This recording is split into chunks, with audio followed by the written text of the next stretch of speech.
उत्पन्ना एकादशी की व्रत कथा। सतयुग में मुर नाम का एक दैत्य था जो बड़ा बलवान और दुष्ट था। उसने अपनी शक्ति के बल पर इंद्र, आदित्य, वसु, वायु, अग्नि आदि सभी देवताओं को पराजित करके भगा दिया था। तब इंद्र सहित सभी देवता भगवान शिव के पास पहुंचे और उनसे सारा वृत्तांत कहा। तब भगवान शिव ने कहा, हे देवताओं, तुम्हारे दुखों का नाश भगवान विष्णु जी करेंगे, इसलिए तुम उनकी शरण में जाओ। इसके बाद सभी देवता क्षीर सागर में पहुंचे।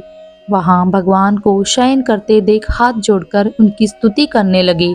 आपको बारंबार नमस्कार है, देवताओं की रक्षा करने वाले मधुसूदन, आपको नमस्कार है। आप हमारी रक्षा करें, दैत्यों से भयभीत होकर हम सब आपकी शरण में आए हैं। आप इस संसार के कर्ता, माता पिता, उत्पत्ति और पालन करता और संहार करने वाले हैं। आकाश भी आप हो और पाताल भी। सबके पितामह ब्रह्मा, सूर्य, चंद्र, अग्नि, सामग्री, होम, आहुति, मंत्र, तंत्र, जप, यजमान, यज्ञ, कर्म, कर्ता, भोक्ता भी आप ही हैं। आप सर्वव्यापक हैं। आपके सिवा तीनों लोकों में चर तथा अचर कुछ भी नहीं है। हे भगवान, दैत्यों ने हमें पराजित करके स्वर्ग पर अपना अधिकार जमा लिया है और हम सब देवता इधर उधर भागे फिर रहे हैं। आप उन दैत्यों से हम सबकी रक्षा करें। इंद्र के ऐसे वचन सुनकर भगवान विष्णु ने कहा कि ऐसा मायावी दैत्य कौन है जिसने सब देवी देवताओं को जीत लिया है? उसका क्या नाम है? भगवान के ऐसे वचन सुनकर इंद्र बोले, हे भगवान, प्राचीन समय में एक नाड़ी जंग नामक राक्षस था। उसके महापराक्रमी और लोक विख्यात मुर नाम का एक पुत्र हुआ। उसकी चंद्रावती नाम की नगरी है। उसी ने ही सभी देवताओं को स्वर्ग से निकालकर वहां अपना अधिकार जमा लिया है। अब वह सूर्य बनकर स्वयं ही प्रकाश करता है, स्वयं ही मेघ बन बैठा है और सबसे अजय है। ये वचन सुनकर भगवान ने कहा, हे देवताओं, मैं शीघ्र ही उसका वध करूंगा। अब तुम चंद्रावती नगरी जाओ।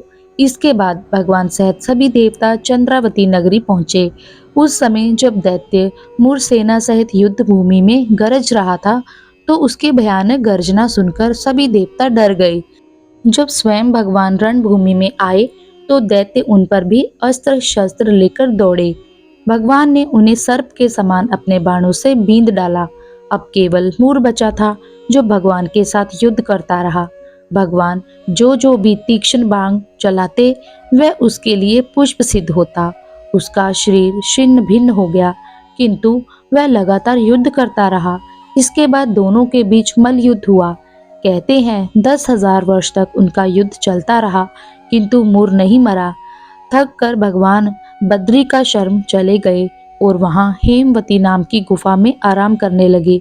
ये गुफा 12 योजन लंबी थी और उसका एक ही द्वार था। विष्णु भगवान को सोया देखकर मुर उन्हें मारने की कोशिश करने लगा, लेकिन तभी भगवान के शरीर से उज्जवल देवी प्रकट हुई। देवी ने राक्षस मुर को ललकारा और उसे युद्ध किया और उसे मौत की घाट उतार दिया। श्री हरि जब योग निद्रा से जागे तो सब बातों को जानकर उन्होंने उस देवी से कहा कि आपका जन्म एकादशी के दिन हुआ है, अतः आप उत्पन्ना एकादशी के नाम से पूजित होंगी। अतः जो भी आपकी पूजा करेगा उसे मेरी कृपा भी प्राप्त होगी।